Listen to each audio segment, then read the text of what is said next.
Hello, gentle listeners, and welcome to Go, My Favorite Sports Team! We are here at the Go, My Favorite Sports Team studio, brand new. Just crisp, out of the box. It smells fantastic in here. Are you sure? I've been working out in this room for like a week. I mean what I say.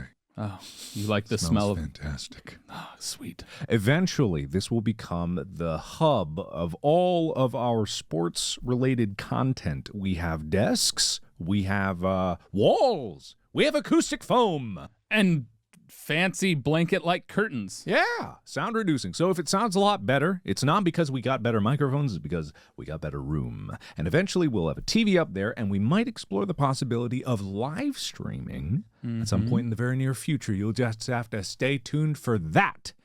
All that preamble, we haven't even introduced ourselves. Who are you? I'm Tyler, your sports guy, sports knower, master's degree in sports business.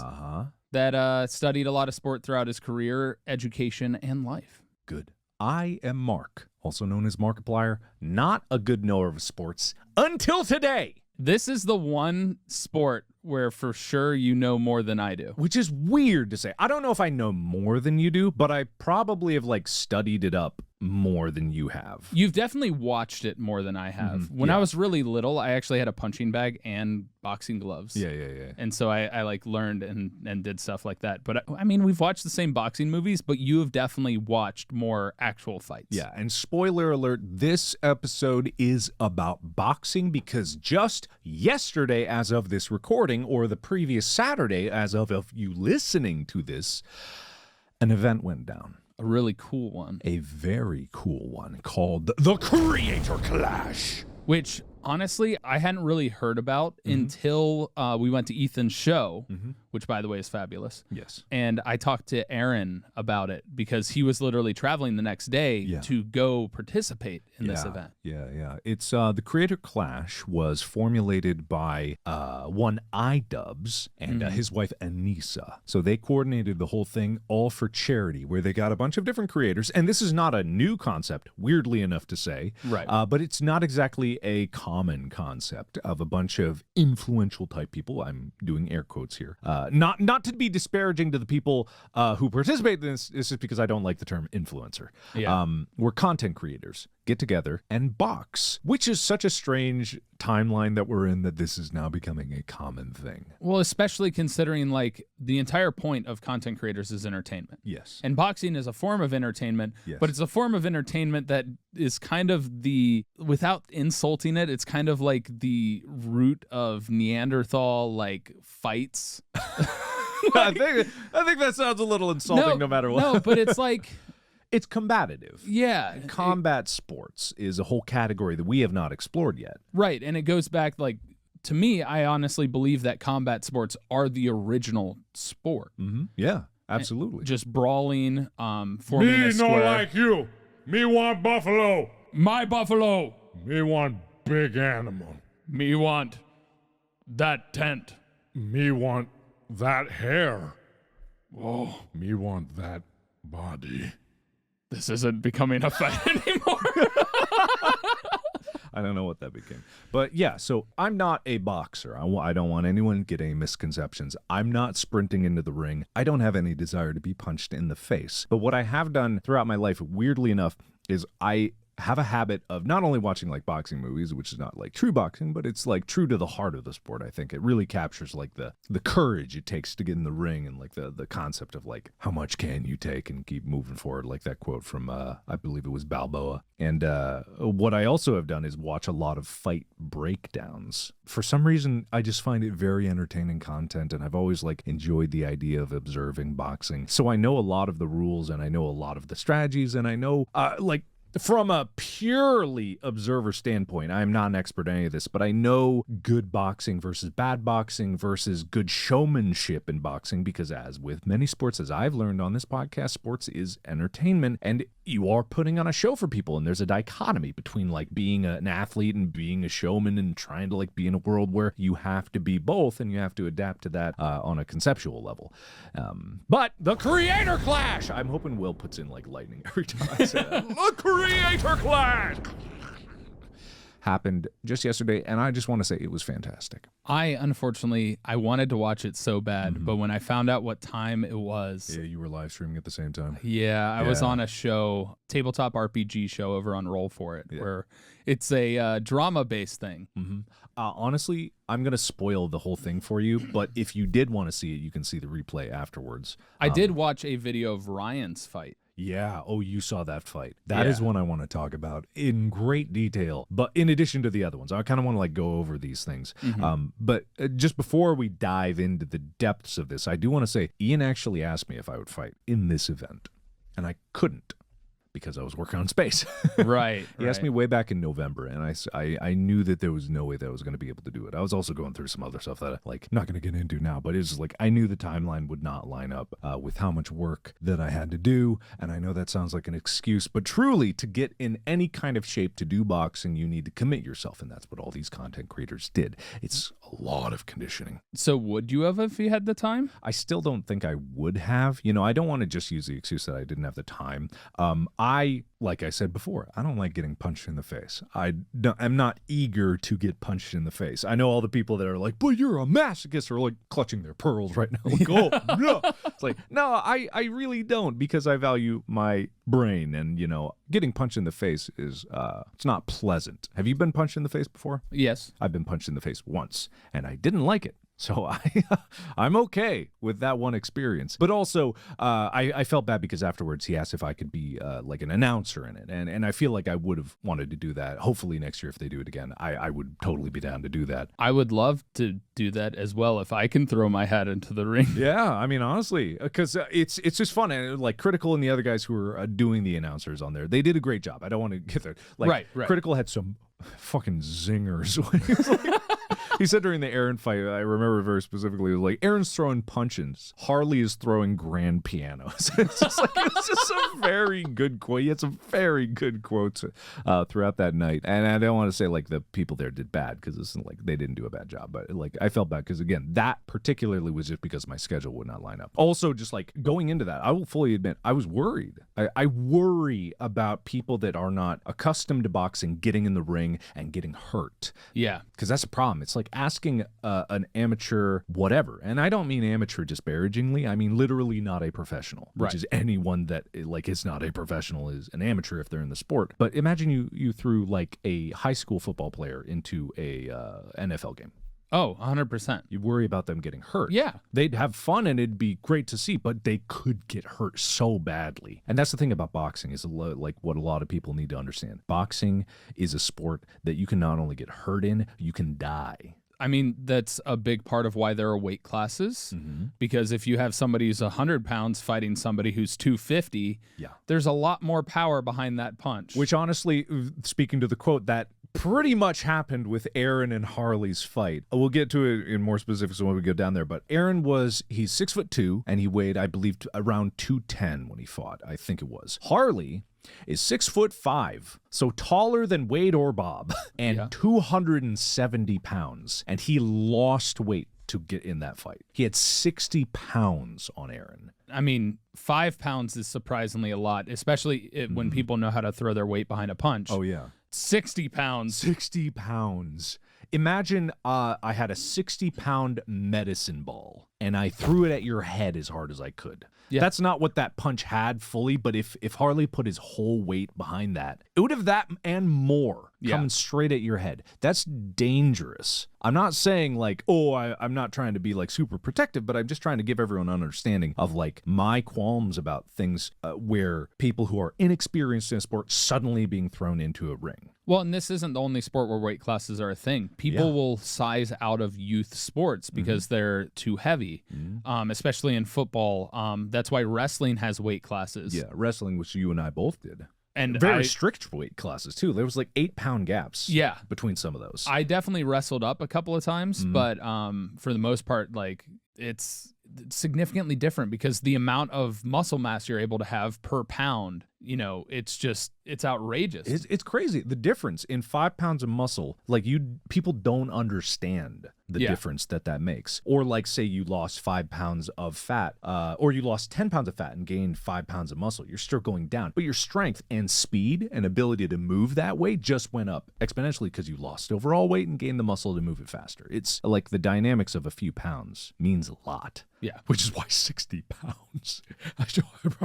I mean, props to Aaron for stepping in the ring with that size difference. And Aaron did not do bad. I want to say that very specifically. Like, he lost that fight, but he didn't just get wiped out. Like, I want to say he had some technical skill in there. He had some good moves. It's just like when the guy is 4 inches taller than you. Generally means he has a greater reach as well. Yeah, greater reach. His head is like way higher, which means you can only really go for the body shot, which I will say not as many fighters in the creator class were taking advantage of. That was the one thing that I noticed, even in the fights going to like the Paul brothers and those people that have gotten into fights. Even Chad Ochocinco stepped in the ring at one point. He did. And again, they're always swinging for the head. Yeah, because it's in your head when you think of boxing. Of course, hit the head, knock him out. You're not going to knock him out with a body shot. But to get in the technical weeds of boxing, a big part of boxing is conditioning, right? So like you have to be in incredible shape. And if you get punched in the body, that is a 1 second that you can't breathe. And that's if you clench up and take the hit. If you get hit in, say, the diaphragm or the solar plexus, that takes your breath away. You can't breathe. Suddenly your muscles don't get oxygen. You kind of just cave in on yourself. The body will take people down in the long term. Oh, yeah. And the head is showy. Of course, you want that big haymaker. You want to come right across, bam, let's see the head fly. That of course, people want to go for that. And that's the first fighter's instinct. But the head is a hard target to hit. Yeah. And that's why the term chopping them down is about body shots. Yeah. Absolutely. Because the more you hit them in the body, the less breath they have. And breathing is so important for impact as well. Like when you punch, there's actually a breathing method to do so that you don't run out of breath. It's all about controlling your breath. Yeah, because there's a thing that happens when people have adrenaline flooding through their bodies is they have a tendency to tense up.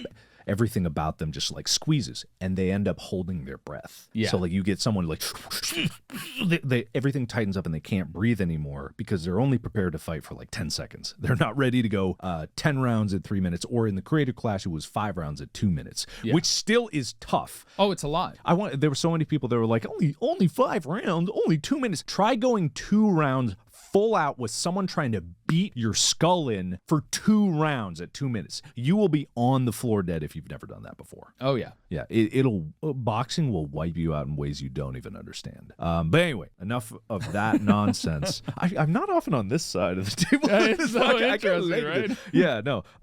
But I want to go in a fight-by-fight breakdown. But the reason I was bringing all this up is to say this show was great. They were very cautious about safety, which I was very glad of. They stopped fights early. I did see that, yeah. It was weird with the inconsistency because they said there was no standing 8, and yet they gave Ryan a standing 8. Did you see that? I did not see that part because I had it playing while I was doing other stuff. I saw, because I went on Twitter and I saw highlights right after I got off my show. Yeah. And I saw them wave off in Matt's fight. Yeah, absolutely. Because he clearly got wobbled. But yeah, he got wobbled, but I wouldn't say that Matt was going down. I didn't think that was so interesting, either. which is fine. For safety reasons, it was clear in that fight that Matt, when you got 150 pounds of angry dad who was like jacked off of his tits on PCP and cocaine or whatever it looked like he had, like all you can do is clench up and try to like block the shots, which I think that he was doing. And honestly, I don't think dad could have kept up that pace for more than a few rounds, but I don't know if Matt would have wanted to take that for more than a few rounds. See, there's a balance. It's like it's the danger and risk to the fighter versus like what the event actually is. Right. But with the safety is like, I don't know if it's certain fights they said we're going to do a standing 8. It was kind of inconsistent because the last round also had some like round time issues that apparently was the commission messed that up, which, whatever. I don't know how all that works. I mean, at the end of the day, it was a charity event. It went off and did what it was supposed to do. And the response that I saw on social media was nothing but positive. It was the best of, outside of just like a content creator boxing event, which I've seen all of them. Yeah. And it's not that the other ones weren't entertaining. This was the best. period, bar none. There is no comparison. This was best. It was the most fun to watch. It was the most engaging. You felt the most involved. Even in the fights, it had the most, like, multiple fights where you saw fighters go the distance, give everything, even when they didn't even expect they could. It was, I think this event was very true to the heart of what I like about boxing, which is how far can you go? Yeah. I did hear a lot of good things about the event. They stayed on schedule. Everything was snappy. There weren't moments where you were like lulled to sleep just waiting, like, oh, when's the next one going to start? Yeah, no, they pumped out those fights. I thought the pace that they had, the camera work, like Real Good Touring did that one, which is a Game Grumps company, and they've been doing just like fantastic. Like Ethan was doing his tour through Real Good, so shout out to Real Good Touring. Leonhardt, who did a Pokemon card pop-up shop, also Real Good Touring. Oh yeah, there you go. I don't know the structure of it, but either way, very, very well done production, and I think like the live stream went off without a hitch. You know, I didn't have any technical difficulties watching it. You know, I feel bad that I wasn't able to be there, and I hope they don't think that I wasn't supporting it, because I was cheering them on while I was watching. I was watching the whole thing. But anyway, boxing. Do we have any other like urgent news before getting into this? I'm good. I mean, the Maple Leafs lost in their playoff game. So they got knocked out in the first round by the Tampa Bay Lightning, which, by the way, both of us had picked the Maple Leafs to make it in the NHL Stanley Cup. But the interesting part is if the Lightning can win again, they'd have won 3 years in a row. Interesting. So if they make it and win the Stanley Cup, that's 3 years in a row. That's pretty good. Yeah. All right. So who's winning that bet? I mean, as of right now, I'm winning in the NBA playoffs because Minnesota already lost. Golden State's still around. In NHL, I think we're pretty evenly matched because both of us are now betting on the other side. So, which you picked the Oilers, and I'd have to double check to see if LA beat them or not. The Oilers. And I picked the Avalanche, which already advanced. So. Gotcha. Well, for everyone listening that's trying to keep score, we will be doing the Butler video very soon. It's been, obviously, we've been literally, I was not joking. We are in a new studio now. We actually have a space for it, whereas before it was just in basically a closet. Yeah, and obviously, like, space took up a lot of time, and I've also been busy with a lot of different stuff. Yeah. So, but we're getting to it, and the YouTube channel will be up and running with those videos being posted there, and some on my channel as well, and then all the cool content for sports-related stuff, leading up to us being invited to the Super Bowl to broadcast live from there and being paid to do that. Yes. It's not us begging. We're not begging. They're going to ask us. Maybe it's just not the Super Bowl. Maybe we'll end up at the NBA Finals or the NHL Stanley Cup Finals. All of them. Yeah. All of them. It says go my favorite sports team. It could be any sport. Yeah. They need to vie for which one is going to be your favorite team. We are the #1 sports podcast in the world, right? Are we? Ryan, insert the numbers. Number 9 on Spotify. Ryan? Oh, Ryan. I thought McGee. I'm like, No. Ryan? All right. I'm only going to speaking in context of the creator class specifically. We will do a separate boxing. No, you know what? This will be the boxing primer-ish. Maybe we should do like a boxing primer montage video. Yeah, something we like do that. some boxing training. Yeah, we'll actually showcase what it is. We'll do a video of the boxing primer will be in a video form. That's a good idea. But for the creator clash, also it was a charity event. You touched on that. I might have mentioned it, but I want everyone to know that this was a charity event, which already made me more excited for it because there's, besides all the ego, I mean, you know me and I know you, we're not really big egotistical guys, and there is a lot of ego when it comes down to those fights, which is not really, in my opinion, the nature of the sport. It gets in the way of a lot of sports out there, I would say. But also it's part of it, right? You get these big personalities and they do all these things. We talked about it in for the For Good episode, right? Which will come out later. Yeah. But I think the biggest thing, a part of that is that's how boxing kind of evolved, is they wanted these egos. Everybody needed to have this egos, and they wanted to have them angry at each other. Yeah. And to be honest with you, it's a lot for show. It's all for show. For everyone listening who has ever seen any of these internet beefs or beefs in general about boxing match, it is all to drum up hype. It is WWE hype. Yeah. The same thing. And it works. Like, don't get me wrong, it works, but all this like spewing hate, insults, it's all to make people talk. And it's all to get people talking for the fight and get people excited. Like, ooh, I want these people to battle it out. Because at the end of every one of those fights, they hug it out and they're like, oh, the beef is settled. And it's like, the beef never existed. Yeah. But for the Creator Clash, what was great about it is like there was no beef. I mean, a few little like play insults, but I think it was all ironic in the sense of the boxing beef in general. But the Creator Clash starts, and it starts off with a whopper of a fight. You have Matt. I forget his nickname that he had in the arena. Matt Watson. Does it say on the website? That's where I'm looking right now. I don't think it does. So Matt Watson versus Dad. I've seen like Dad's videos occasionally here and there. I didn't know that he just went by that name. But Matt Watson, I know personally. Matt Watson is a stick. At least he was the last time I saw him. And for this fight, he got up to reportedly 150 pounds. Really? Yeah, which is a lot of weight to gain for him. Yeah. And it didn't quite look it in the fight because he's very tall and lanky, but I would say he definitely trained for this, and he definitely bulked up a bit, and he definitely did his best to get in good condition for this fight. Mm-hmm. Dad is 150 pounds of angry, like concentrated drug-fueled mania. This guy looked scary from the first moment I Googled his image. Explain to me why you keep saying drug-fueled. And did you see? Look at the fight. Look at his eyes. Yeah, he looked. I'm now smiling at Tyler in the way that I think Dad was. Okay. I don't think he blinked that whole event. I don't think he blinked once. Okay, I'm bad about that. And you know I'm bad about not blinking. I don't know, man. Either way, all this is to say is it was a bit of a mismatch. But that's okay because it's a charity event, right? It's an exhibition. These are 5 rounds, 2 minutes rounds, which is not the norm. Usually it's like 12 rounds. Well, okay, in main event professional boxing, I do believe it's 12 rounds, 3 minutes. Usually it's 10 rounds, 3 minutes for any other fight, yeah. I think. I'm probably wrong, but then again, like I said, I'm not an expert in boxing. I'm pulling this all out of my ass. Sometimes it's 8 rounds, 3 minutes. For the Logan Paul fights, KSI fights, all those different fights, I believe they did 6 rounds at 3 minutes, I believe. I really don't know because I didn't get to watch that. I'm literally pulling all this out of my ass. So okay. I am not Tyler.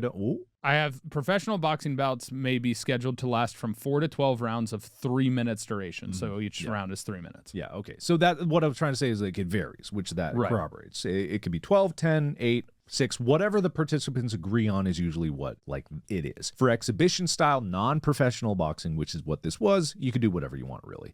So 5 minutes or 5 rounds, 2 minute rounds. A 5-minute round. Oh my God. Can you imagine? Oh my God. Oh my God. So you have Dad come out, you have Matt come out. They square off with boxing. You have 16-ounce gloves, even though they do protect, but in a weird way, they're more to protect the hand than they are to protect the opponent because the way that they kind of like bounce the head causes more disorientation. That's why in bare knuckle boxing it can go for 100 rounds back in the day when they used to do that because people like the bare knuckles. What happens is you don't get that kind of concussive bounce. Well, and your hand hurts. And the hand hurts. Literally, that is a factor in boxing. If you punch, your hand bones are very small. The skull is extremely thick. Like that's why MMA, it's very dangerous for people because when they punch, if it gets in the way of like an elbow, if they punch an elbow or a knee, those hand bones are going to get shattered, and they do a lot. Mm-hmm. And because the MMA gloves are very small, they're 2-ounce gloves. Yeah. They're tiny. Most of that is just on the paddings in the knuckle. That's why it's mostly grappling, even though they do obviously do like the Superman punch. The Superman. You know about that, right? What's the Superman It's punch? When you actually like dive your full body weight and punch. Oh, right. Jump, dive, punch, or whatever. Yeah. It's called a Superman punch. Yeah, I'm not a big fan of MMA. I've watched it before. I like but you know, when it comes down to fighting, I think boxing is what I prefer. So anyway, Matt Watson, Dad. They go over the rules. They get in the corner. They're ready to go. They're all hyped up. And then they go. Dad TKOs Matt Watson in 22 seconds. With that creepy smile and giant forehead that resembles Peyton Manning from what I'm seeing on their website. Just slight dig at Peyton Manning for no apparent reason. Now the thing about this fight is, what I want to say is like Dad came out swinging. If you look up at the dictionary of come out swinging, Dad did that. Yeah. He came out, every punch was a haymaker. There was no defense in Dad's strategy. Dad was pure offense the entire time. Just cross. Just like if I was coming at you and just like arms straight out to the sides, T-posing, and then I just started curling my fist in. Bam, bam, bam. That's what Dad did. And he did use his body. From what I saw, he turned with his hip. He definitely had everything. He put everything into those haymakers. It was nothing but haymakers. Like a whole ring was full of hay. It was just like nuts. And to Matt's credit, like this is what I want to say is like Matt dodged a few of them. At first, he actually did have some moves there, but the problem was as soon as he was caught off guard, which you can't be perfect dodging all the time, and especially when you're only getting into boxing, he got caught with one, then another, and he punched back a few times, but the problem was he wasn't able to do much damage to the drug-fueled mania. Like nothing registered in Dad's nervous system. There was just too much, like all he had in his brain was like, hey, punch, punch, punch, and nothing was going to override that central command. He also has that like Joker smile. Yeah, the whole time. Yeah. And this is where I was like when I was watching it, I knew that this fight was going to set the tone for the whole night. I couldn't tell where it was going to go because they were both very jokey going up to it in the preamble and the interview before the fight, before they go into the ring. And I knew it was going to set the tone. I didn't know how this night was going to go. And I don't think anybody in the arena knew how that night was going to go until that fight happened. And the fact that Dad came out there not holding back. Balls to the walls. Balls to Matt's walls. The entire time set the tone for the whole night for every fight leading up to that. Like there was blood in the air. Not literally yet, but there was blood in the air. I mean, that is an important thing. That's why bands have openers and they choose who their opener is very distinctly because they know that sets the tone for like the concert. Yeah. That's the same thing with fights. That's why undercards are just as important as the main event. Yeah, exactly. And I would say honestly, like it was a mismatch. A lot of these fights were slight mismatches because it's a charity event. These are content creators. They're not going to train and drop weight specifically for it. They're not going to like dehydrate themselves to make weight and then super hydrate back up another 12 pounds. You know, that's not going to happen in these kinds of fights. And when it comes down to this fight, it was clear mismatch. But I everyone who's like, Matt Watson, you got blasted out. Like, I don't think I could have survived that onslaught. Like that was craziness. I mean, I feel like he was leaving himself wide open. So like Matt, his probably initial strategy was to try to feel it out, like pace the fight. Which is what most logical fighters would do. Yeah. Is you pace the fight. You're not looking for a blitzkrieg, you know. You want to dodge first, get a read on the opponent. But when Dad was just all offense all the time, it's hard to counter that when you weren't prepared for it, right? So you can get overwhelmed pretty easily. That being said, I do believe Matt could have lasted a lot longer. I do think they stopped that fight a little early, but I'm willing to err on the side of early for safety reasons. Yeah. Especially for a charity event, because I imagine like it's not like they're taking home $1 million purse for stepping into the ring. Yeah. This is all for charity. So it's an exhibition. It's almost like I don't want to change it because it did set the tone, and I think it was better for the overall event that it started off this way. I do kind of wish Dad paced it a little bit longer, you know, not because I mean, I don't know how much, like not to belittle Matt, but it's just like, I don't know how much glory he can take home from like, yeah, a charity event. I fucking killed the guy. Like, it's like, I don't think anybody wants to step in the ring with Dad because like they're fucking terrified. If I could, I might. Oh, you could obviously destroy Dad. I have a size difference. You're way taller, and you would probably fight at what, 190? I'd probably cut down to 190. You could even cut down to 180. That's still going to be 30-40 pounds on Dad. It doesn't matter how many haymakers. Your reach is so much longer. He goes for a haymaker, you bop him with a jab. He never would have gotten close. Like, that's the difference in boxing and these reach, why it matters. I do want to say I'm never allowed to box because of my kidney transplant, because the kidney is obviously right in the front. Absolutely. So you would destroy him 100%, but you're not legally allowed to. Yeah, because your lethal weapons of fists aren't allowed in the ring. We 100%. My kidney actually throws punches at the same time. But no lie, this is actually no joke, because your reach is what, 6'4", you say? It's really long. So Tyler has this advantage in boxing called reach, which he is, you're 6'1", 6'2"? 6'1". 6'1". His reach is 6'4"-ish. So his reach, that means from fingertip to fingertip, is stretched out T-pose style, is about 6'4" across. Yeah, so the reach itself is from here to here. He's wider than he is tall. Same with his dick. And when he... Came out of left field. So when he's punching, you got to imagine, I believe Dad, I don't remember exactly. I think it was 6 foot, something like that. Maybe 5'11". I don't know. I'm trying to see He was if there's slightly any shorter stats than on Matt. And Matt is about the same height as you. So he might have been 6 foot 5'11". Maybe. Ish, whatever. His reach would not be the same. He's got 5 inches less or 4 inches less. Both are significant differences in length, especially when you can stay at a good distance. It doesn't matter if he's charging you because you could just stick your fist out and he would run into it before he would hit you. So he has to dodge around your fist to even get there. That reach is a distinct advantage. It's why the shorter athletes have to get in close so that they can do damage and take advantage of the lack of reach. But if you're able to stay away from him and his crazy mania, like, bap him, right? And he was pretty wide open when he was throwing those haymakers, let's not lie. But Matt did not do that bad, given the circumstances of the fight. Next fight. Ryan versus, I actually did not know his opponent, Alex Ernst. So Ryan McGee, Alex Ernst. Ryan also representing Super Mega, and my God, he got in shape for this fight. Yeah, he looked phenomenal. He looked phenomenal. Like the last time I saw Ryan was years ago. Yeah. Complete different. Oh, yeah, so different. Like in incredibly good shape, by the looks of it. He trained hard for this one, and it showed. Alex Ernst also trained hard. Like but I've never seen a comparatives of him. Right.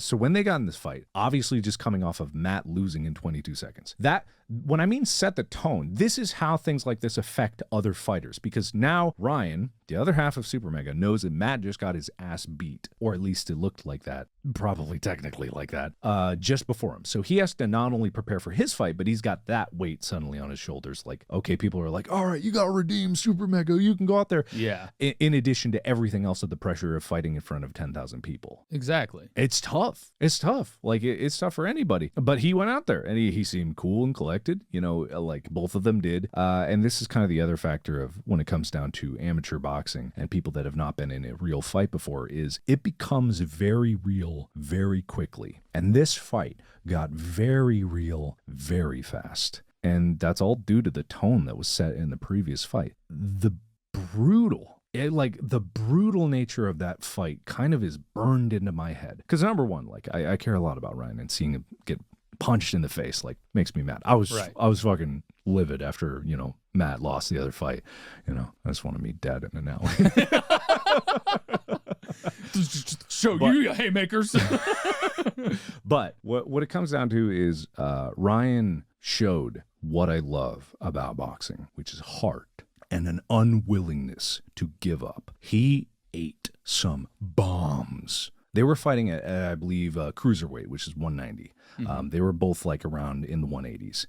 So my weight, heavy. Not heavyweight, but still, that's a lot of power. And you saw Ryan's arms. He had some muscle behind those hits. And this fight could have gone either way the entire time. I don't want people to think. They were trading blows. They were trading blows. Literally, like simultaneous counters. And this is just like, it's one of those things where after a certain point, after round 2, dodging went out the window. Like, because I saw, like, Ryan had some training. He was switching stances. Switching stances a little too much, but he was like bobbing, weaving. He was staying on his toes. He was displaying some skill in boxing that clearly went down to his training. He was moving. He kept his head moving a little bit, but he kept it moving. And he did dodge and counter some really good moves. But what really, really showed in that fight is he got hit again and again and again, and he kept coming back. There was a point in the fight when I was looking at Alex, who was clearly winning at that point.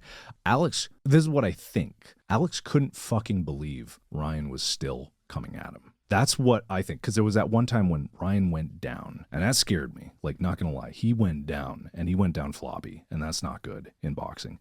But he got right back up. Like, he got right back up. That's how tough he is. And I remember Alex was over on the ropes on the other side in the corner, and he was not looking in the ring, and he was breathing, heaving heavy. And I think he kind of like raised his arm a little bit, like, yeah, finally. And he turned around, and Ryan was getting up. I love that. Yeah. I love that. That's like literally the Ivan Drago Rocky. Mm-hmm. It's a movie moment. Yeah. And it's like, you didn't do enough. And that's the thing that I saw at Alex. And don't get me wrong, Alex did great. Like, he won the fight. But the thing about Ryan, Alex was taller, had a little bit of weight advantage, probably had more reach. Ryan kept coming at him. And that scares people. And this is what I mean when fights get really real, really fast. Once you're in a fight in the boxing ring and you're getting hit in the face, all you want to do is you either do one of two things. You want to get out of the way and get out of that fight, or you want to hit the other person harder in the face. Those are the two things that you want to do. And Ryan chose option B. I'm going to hit you back. And that's what I think Alex really learned. If that, I would not have wanted that fight to go on any longer. I really wouldn't have. But at any moment, if Ryan had landed one of those rights that he was going for, and he hits him, good ones towards the end there. Like Alex could have gone down to any one of those, just like Ryan could have gone down to any one of those. That's the danger of it. Is like if you get hit in the wrong spot, you go down. With enough power, you just go down. Lights out. Like there's no toughing your way through that. There's no gritting your teeth. You get hit in the head hard enough, you go down. Period. But Ryan, the toughness, like that to me. And I'm biased, and I will be 100% biased. Favorite fight of the night. I'm a little worried about how he's feeling now, but, that was crazy. I had a group of friends get together and watching it. They invited me to come watch, but obviously I was busy. Yeah. They said the exact same thing. Yeah. And this was one of many incredible fights. When I say it was my favorite, it's because I'm biased. Like, it's because I am. I'm biased. That's Ryan. Like,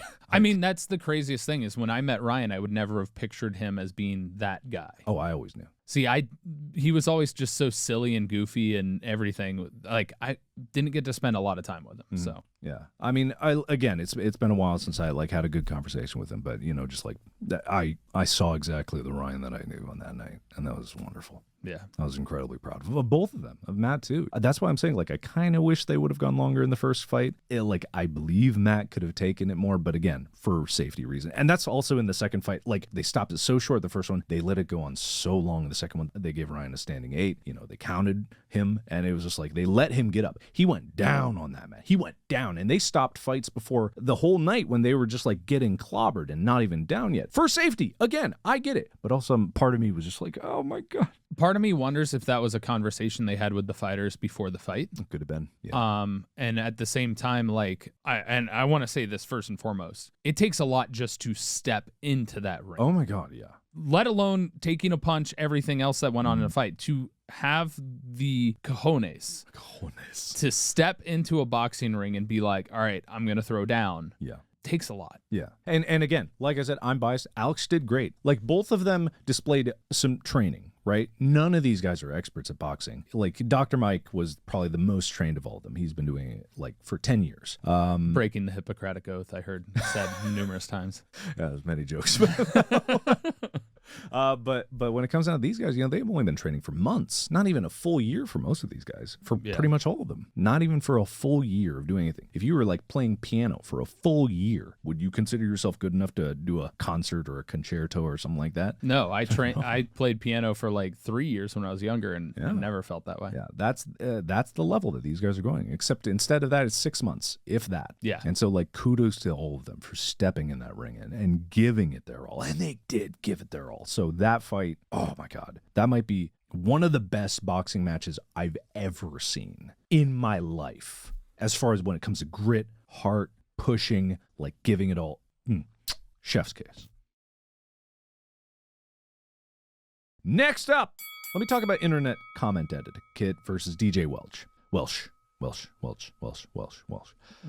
This fight had headgear, which I am all about. Yeah. I'm totally fine with headgear. That's the only fight that had headgear. Only fight that had headgear. I would have been fine if all of them had headgear, because I'm going to be mom for this fight, and I'm going to be like, your brains.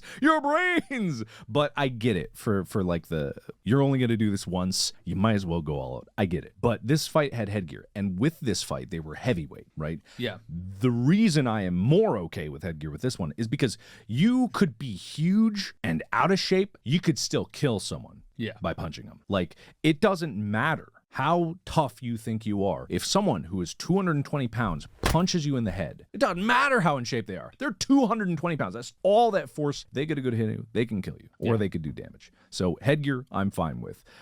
Really wasn't a prominent display of expert boxing, except I believe DJ Welch actually did quite well. He definitely didn't have the movement, but he was landing hits accurately. And that's like internet comment etiquette, like, just, I forget what his actual name is. I have no clue. But I believe it was. I believe they went into the second round, but it was ended pretty quickly after that. Just in a corner, can't do anything. Like hold up, you can't do anything. Go down. Still, it was a fun match. Like I'm not saying like anything worse about that. Coming right out of the previous one, it was tough to compare because there wasn't nearly enough blood. Did you see Ryan's nose? Not to. I did. I did. It looked like there was a Photoshop that I think like one of us did of Ryan back in the day of his nose huge, and it's just like it just reminded me of this Photoshop. Oh, It stretched out big. Anyway, it was a good fight. Kudos to them. Like I'm totally fine with the headgear. Good fight. And the pace of it was just blistering at this point. Because I believe next up or before that, I'm not 100% sure, was I Did a Thing versus the Odd Ones Out. Okay, yeah. Did you see any of this fight? No. It was the Odd Ones Out birthday. Okay. And for his birthday present, he got about 20 punches to the face. Ah. And this one was very interesting because they came out all jokey. They came out all friendly and laughs, and it was all goofs. And this was another case of it gets real, really fast. And I Did a Thing won this one handily, easily. I don't want to say easily because that's disparaging to the Odd Ones Out, but it was clear that he had the accuracy, the power, the technique in this match and was able to win. I don't know how many hits he even took that one. And I could tell on his face, he realized the ramifications of being in a fight and punching someone who you respect in the face. It's scary. And I could tell that in that fight, he was worried about what he was doing. If you and I were to do boxing, I believe respectful, it'd be a sparring match, it'd be fun. But as soon as we start punching each other in the face, it gets really real, really fast. You're in a fight. And the reality of that, I think, like really hit I Did a Thing. He won, and all kudos to him. Odd Ones Out, no permanent damage, totally fine. They called the fight. He didn't even fall down, I don't think. And but yeah, I saw he punched the Odd Ones Out in the face once, and he looked to the ref worried, and he was like, "Are you going to call this?" And the ref said, "I'm not going to call it. He's not down yet." And so he hit him again, and I could see like when he was hitting me, he's like, "Oh my God, what am I doing? I'm punching my friend in the face. What is going on?" That's the reality of it. That's why this is scary, because it's all fun and games until you get punched in the face or you were punching someone in the face. And I respect that. I'm not saying this in an accusatory way. I respect that because people who are getting into this ring and don't have any idea what the reality of is, suddenly meeting it, that's a transformative moment. It really tells you a lot about yourself. And I do believe I Did a Thing had incredible skill. He's got a knack for it. He had accuracy. He had movement. He had great reach, and he could punch right through the guard. And, the Odd Ones Out, just like not enough technical ability to be able to dodge out of the way, and maybe not enough athletic ability. Not saying he was out of shape, but it requires a lot of athleticism. And so, it was a fight over. And I could tell even like after it went down, like I Did a Thing was like, "I should be happy about this, but holy shit, what the hell?" Alex Ernst was the same way after the Ryan fight. He was just like, "What the fuck just happened? I got hit in the head so much, and it just didn't stop." And that's it. Yeah, that's boxing. Yeah. It's tough. Yeah. I mean, and that's why in a lot of ways it's easier to go against a stranger than somebody you know. Absolutely. Yeah. I mean, weirdly enough, I had the opposite effect when we were wrestled back in the day. Yeah. I always tried so much harder and went harder against people I knew because, I mean, it was usually in practice. So it's like, I want them to do better. And when I went against a stranger, it's like, I don't know you and I don't know whether I like you or dislike you. I don't want to like hurt you. Yeah, I get that. I totally understand that. I'm starting to lose the order. I can't really remember. I believe it was Haley versus Justaminx next, or was it Hundar versus AB? I'm looking on the website and it doesn't have a list of the order. Yeah, I can't remember the order specifically, but I know the fights. I want to talk about the Justaminx versus Haley fight.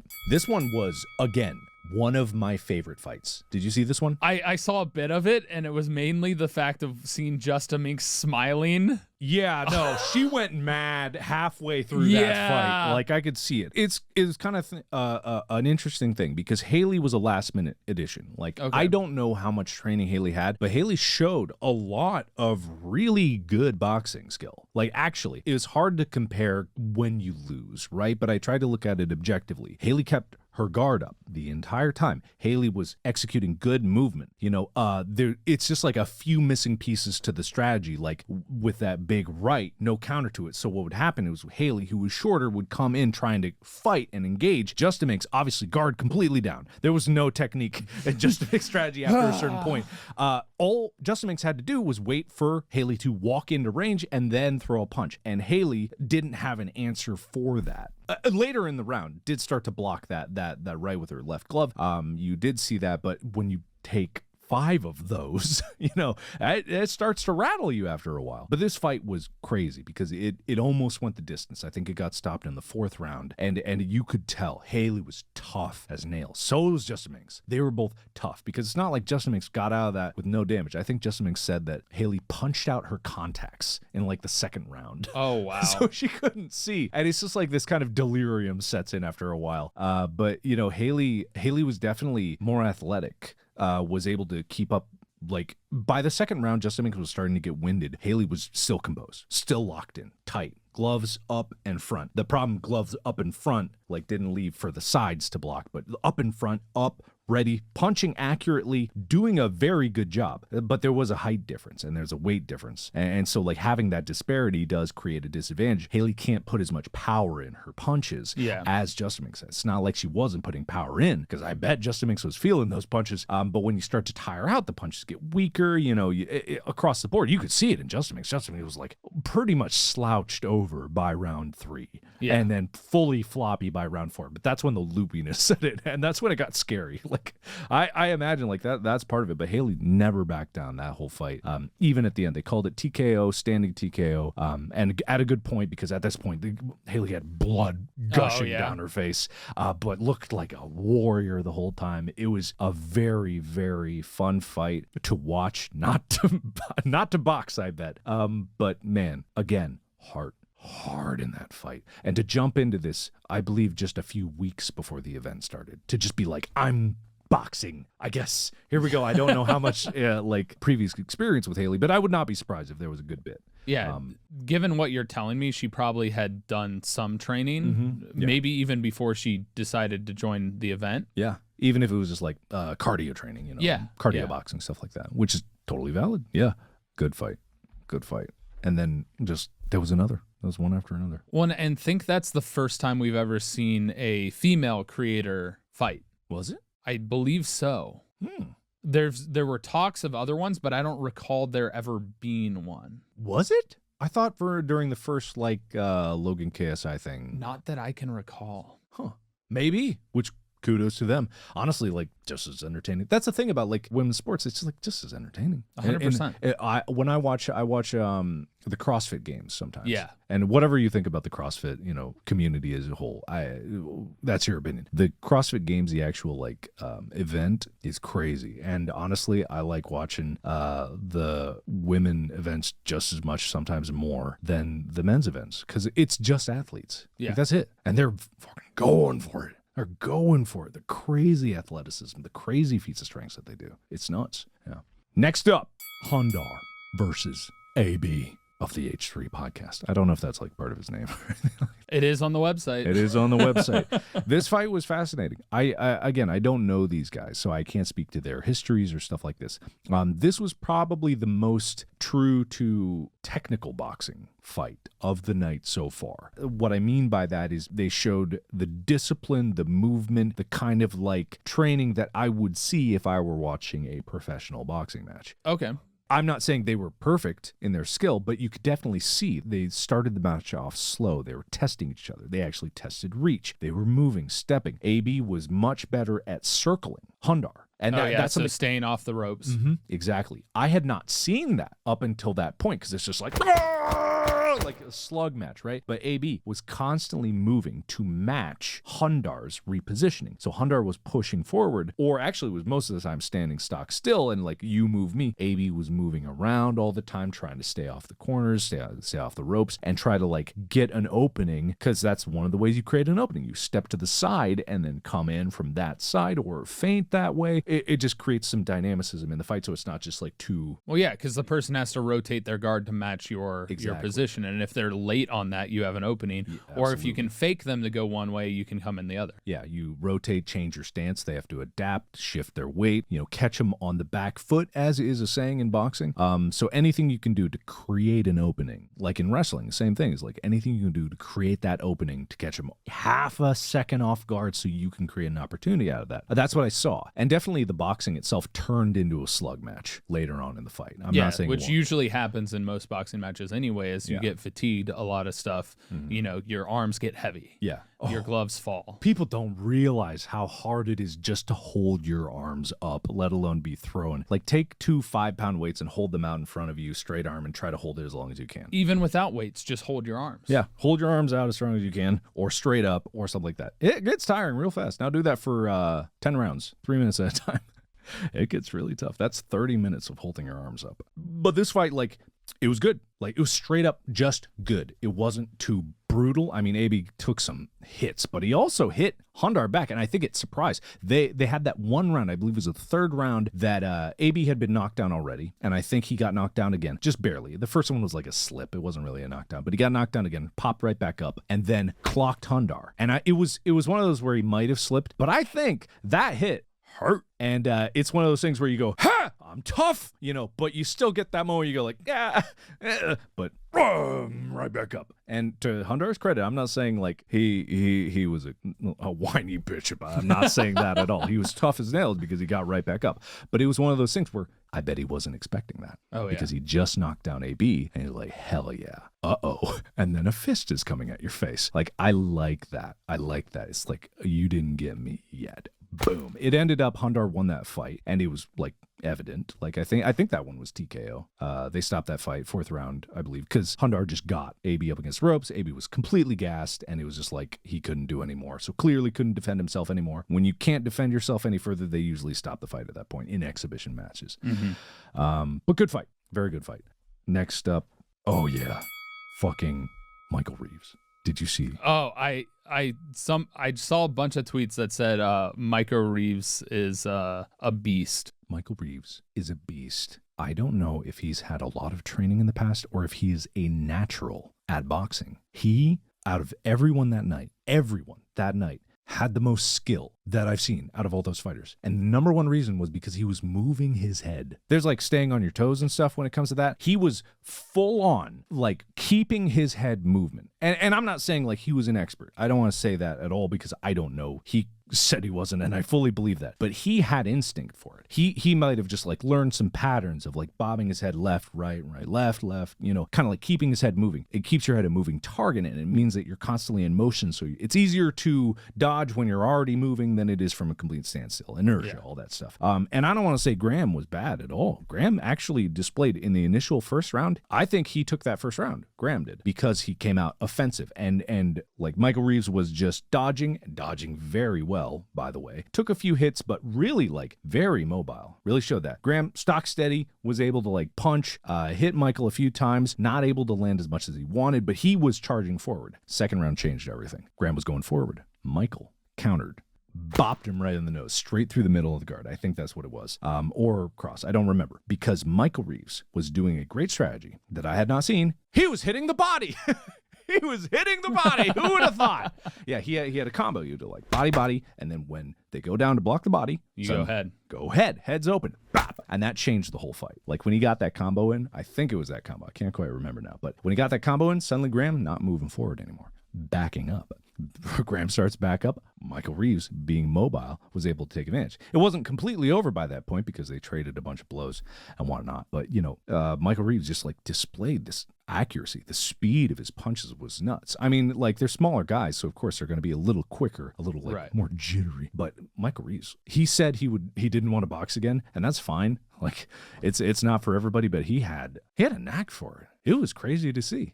Technically speaking, he was quite good. Well, nobody should pick on him ever again, that's for sure. I mean, no, I don't want to fucking tear me apart. Like, absolutely. Then we already talked about it a lot, but the Aaron versus Harley fight. This is the one I was most worried about just because of the weight discrepancy. We talked about all this. Harley was a good sport the whole time. I think Harley knew he could really hurt Aaron. And I'm not saying he was like throwing or like going easy on Aaron. Definitely in the first round, Aaron was bringing it. Aaron came out strong. He was gunning for it. He really wanted to take control of the fight early on and show skill, and he dodged some good punches, which is why Harley had to be like, oh shit, I got to pick up the speed. So they went the first round, and I would not say that it was heavy one way or another. But second round, you know, when 270 pounds of man punches you in the head, it affects you. It changes, man. And so I just imagine, like, you get hit once with that, and it's not like getting hit when you're in a lower weight class. It's like getting hit with a train. That's a grand piano. It's like, it ain't no punch, it's a grand piano. So, like, if you catch a few of those, like, it's not the same as a lower weight class catching a few of those. Like, it stops you in your tracks. And this is where, like, I'm very glad, because I could tell that Harley knew at a certain point that he did not need to go all out. But there's a thing in boxing where you got to keep fighting. You can't back out of the fight. You can't avoid fighting. You must fight. So I could tell he was not putting his full strengths. But there was one, and I think the one that really like changed the pace of the fight was from pretty far back, and Harley walloped. It was like a 3-punch combo on Aaron. And Aaron, to his credit, took those hits and was still standing, which if I took those hits, I would have been out of the ring. I would have been punched into the bleachers. Like, I would have been in outside of the arena. Like, you would have had an out-of-body experience looking at yourself in the ring. Where am I? I would have punched my soul back to Los Angeles. So kudos to him for still like standing, let alone anything after that. Like, even if Harley gave me a love tap on the nose, my nose would be an innie. It would no longer be an outie nose. Like, that's what I feel people need to understand about that. So good fight. Kudos to him. Good to know that if somebody had an outie belly button and they wanted it to become an innie, just call Harley. Call Harley right up. Oh, bam! You're welcome. Oh, your intestines. Oh, no. Your intestines are an outie now, too. Oh, shit. Anyway, so next up is the main event, obviously. iDubbbz and Dr. Mike. And I'm pretty sure Dr. Mike had painted himself to be the villain in this fight because he was saying some like super antagonistic things. This is traditional like boxing, like dissing and stuff like that. So he's setting him up. Like, I forget what this. It was a dumb slogan. You know, these hands are gonna write some prescription. I don't like, it's just, it's so corny. I love it, but also just like, come on. Anyway, he's going to prescribe these hands. That's what it was. Oh, gee. This is very silly. But they get out the fight, and I got again. It was the Ryan fight all over again. Ian fucking went the distance. And there was some mess up. A lot of people were going to cry foul about like, oh, if it was supposed to be 4 3-minute rounds instead of 5-2. I heard the commission messed up. It doesn't matter because they still boxed anyway. It's an exhibition, whatever. Man, he went the distance. Wow. Did you see any of it? I did not see any of this. 5 full rounds of, and again, Dr. Mike had been boxing for 10 years. Not saying Ian didn't train very hard. I think he trained for a full year for this, or maybe close to it, or maybe half a year. I'm not sure. Like, because it was, again, another case of Dr. Mike who's confident, ready for this. I've done this 10 years. I got this in the bag. Bah, boo, bah, good combo. He's still on his feet. You know, you get that. Like, it's not like I don't want to say Ian almost like put Dr. Mike on the mat. There were some good hits. Don't get me wrong. Ian put some good hits. He put the hurt on Dr. Mike. He made Dr. Mike remember that this was an actual fight, you know, and an exhibition at the same time. And then Dr. Mike did a few cheeky things. You know, he did. What's your opinion on this? Okay, you didn't see the fight. Yeah. I'll just show you the footage of this. You tell me if you see anything wrong with what I am about to show you. So I'm going to show you this, and you tell me if you think anything is wrong or anything. Immediately attacking after touch gloves? Yeah, Yeah. You don't do that. He did it twice. Yeah, when you touch gloves, it's supposed to be, all right, we're good. You reset, and then you go. Exactly. And a lot of people were defending it like, oh, it's not illegal. You're supposed to defend yourself at all times. It's an unwritten rule. Exactly. It's a code. That's the thing. It's honor. Yeah. It's respect. It's dignity in the fight. Because what it is, look at it this way. It's not illegal. Don't get me wrong. It's not illegal. Whatever. I believe that there's been numerous boxing matches where People have taken advantage of openings like that. It's not good. Right? Yeah. But it's totally illegal. But when I say you and I were about to touch gloves, what that is saying, if you are doing it right, is I'm still going to respect you after this fight. Go all out. We're good. Let's do this thing. Yeah. That's what it's saying, right? If we touch gloves and you are using that as an advantage to punch me, you didn't mean anything in touching those gloves. You didn't respect the meaning of what that was saying. It dates back to the whole handshake, why you handshake with the right hand, because most people with guns and everything were right-handed. Mm-hmm. And so when they shook hands, it was like, I'm not here to kill you. Yeah. Like, I didn't know that. And the whole premise of that is basically you're unarmed because you're using your shooting arm. Mm-hmm. And so the idea of touching gloves is along the same level of respect in the sense of like, hey, we're good. Mm-hmm. All right, let's go. Yeah, exactly. And if you are a person that is using that as like tap, go, go, go, like that's not what you're here for. That's not this event either. It's not illegal, but it's not a very honorable tactic. Exactly. Right. And I'm big on honor. I'm big on respect. Like I'm big on like just honor. You know, honor is like something very important to me. You got to do the honorable thing. And to be perfectly honest, and I'm going to be very blunt about this, that was not an honorable move for Dr. Mike to make. Yeah. Dr. Mike was a technically better boxer. Way better. Like it was not even close. Just seeing that, even without the premise that you gave me, made me lose a little bit of respect for him. And that's what it does. It just like makes you go like, come on, man, you didn't need to do that. Yeah. Like I don't want to say like it wasn't even close because again, like boxing can go one of two ways at any moment because that's just the kind of sport it is. If Ian had got a good hit in and caught Dr. Mike off guard, which he got some good hits in, and Ian was able to actually dodge, bob, weave, and really make some good counters on some of those punches. I'm not saying he was completely outclassed because boxing could go any direction at any moment. Right. But it's like, this is an exhibition for charity, man. I mean, make it entertaining, make it a good fight. Those kind of things don't make it a good fight. Right. I mean, it's one of those things that, you know, maybe looking back on it, he'll be like, yeah, I shouldn't have done that. But at the same time, like, it's one thing if you did it once, doing it twice. Yeah. Once I can understand. The first time I didn't even really see it because it was at the very start of the fight. They touched gloves and like really went in. And then I chalk it up to adrenaline or whatever. It's like, you're just like, I'm going. Like you go kind of crazy. Things are moving in slow motion when you're like hyped up on adrenaline. But at that one, it was just like, and you could see it. Ian didn't touch gloves. They never touched gloves again because Ian was like, you're not going to give me 3 times. Yeah. And that's the whole premise. Like if you watch boxing movies or watch boxing matches and stuff like that, sometimes there is actual bad blood between the fighters and they don't touch gloves. And then later they respect each other and touch gloves. Yeah. It's shown in Here Comes the Boom with Kevin James. At the end, he's fighting the UFC fighter, and he touches gloves in like the last round. Yeah. You see it in Rocky between him and Ivan Drago and various different fights like that. Him and Apollo even in the earlier Rocky movies. It's like it's one of those things like you earn respect, so then you touch gloves. So if you're touching gloves to begin with, it's like, yo, this is literally a sign of respect. Yeah. What I would equate to, and I don't know basketball too well, but when you check the ball, say you bounce that at them, they throw it right at your face. Yeah. That's disrespect. Yeah. And like that's the equivalent of what I saw there. Yeah. So anyway, Ian went the distance. All 5 rounds. Even if it was supposed to be 4 3-minute rounds, which admittedly would drain you a lot more than 5 2s because that's 10 minutes versus 12 minutes. And doing 3 minutes in a row is fucking tough. Who knows what the fight would have been? It was great to see what it was. I don't think they called it early just because of any particular reason. I think it was just a mix up and it's like, yeah, you just roll with it. It's an exhibition. What are you going to do? Right. You know what I mean?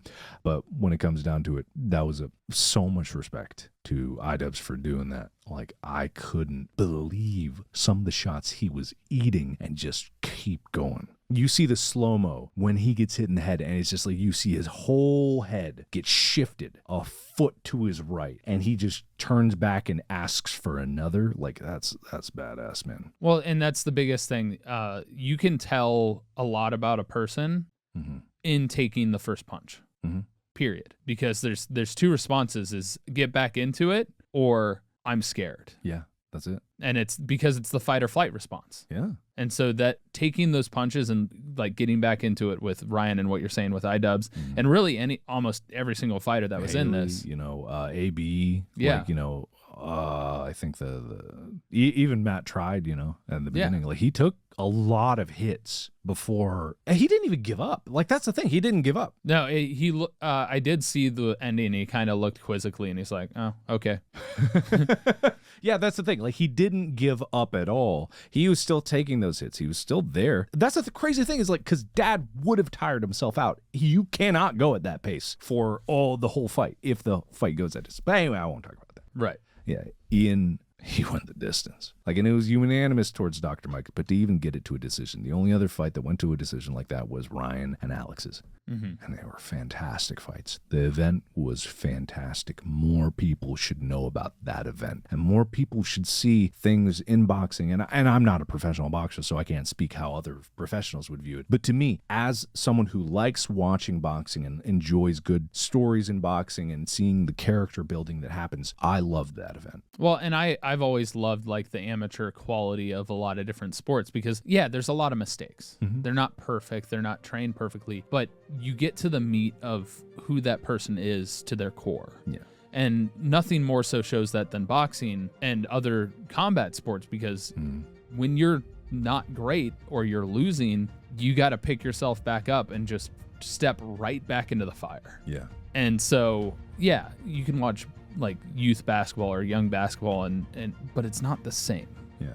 Those mistakes are different. They're less exciting because there's not a lot happening. When you're taking punches and taking blows and having to basically stick your face right back in front of those trains, it's something else. It is something else. So much respect. And I'm like, again, I'm not saying the other creator boxing events were bad by comparison. They had a little too much ego, a little too much showboating. This was a charity event where they had nothing to gain from this, and they still put everything on the line. Because it was about the show. It was about the show, and it was about proving to themselves what they were capable of. Yeah. That ring will teach you a lot about yourself. I've never stepped in it myself, so what do I really know about myself? But I've been through some pain before, and I know what it takes to keep moving. It's tough. And tune in next week when Mark and I go at it in a ring. When two out of shape like men get into a boxing ring and go to town. Both who have had tremendous medical disasters. Medical disasters. Yeah, no, me in the hospital the other week was a medical disaster with the amount of laxatives I had to take in. That messed me up for so long. I'm still like, I still feel like I'm every once in a while like, oh God, 7 shots of laxatives over 12 hours. 7 shots of laxatives. And they're shots, which means they're strong. Yeah, it's hospital grade laxatives. It's a pre-measured cup that you rip the top off of like, cheers. Oh my God. Anyway. Yeah, but I would say this podcast and talking about sports has definitely motivated me to get in shape. I think what you guys are going to see at home on the YouTube channel is us doing a lot of physical challenges. Challenges. It sounds like the one time I said it. Challenges.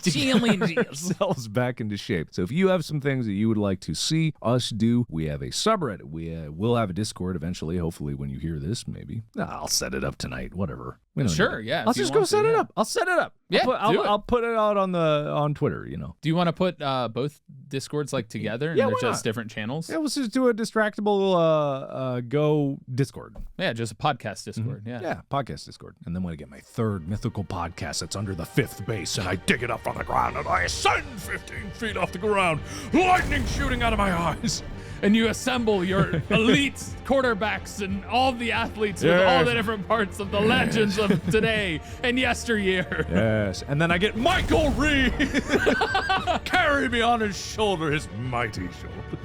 Do you see the muscles on Michael Reed? Good God. Yeah. He definitely worked out. Yeah. But anyway, this was a fun episode. I was really happy to be able to talk about something that I really appreciate. No, and I want that to happen more because it's one thing hearing stuff from me because like that last hockey episode, like I know a little bit about hockey. Yeah. I had to get a refresher, then we got delayed in recording and I was like, I don't know. We're talking about basketball more than hockey in that episode.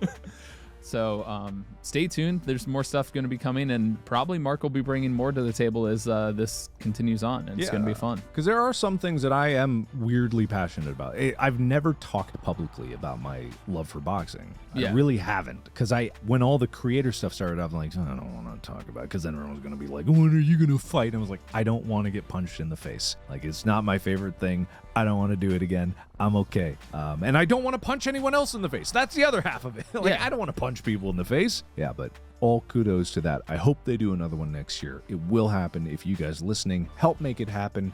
Go watch the replay, pay for it, get some merch. It all goes to charity. It's a good cause. Yeah. But before that, make this the #1 sports podcast. We will be officially at Creator Clash 2, the creating.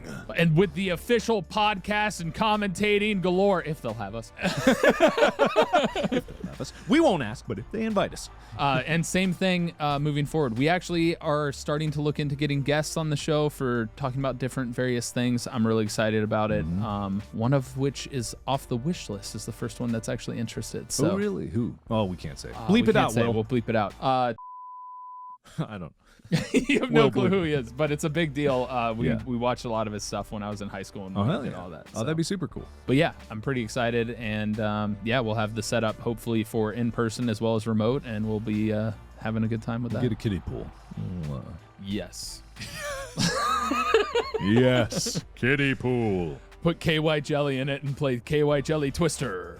Anyway, that's the podcast. Thank you so much for listening.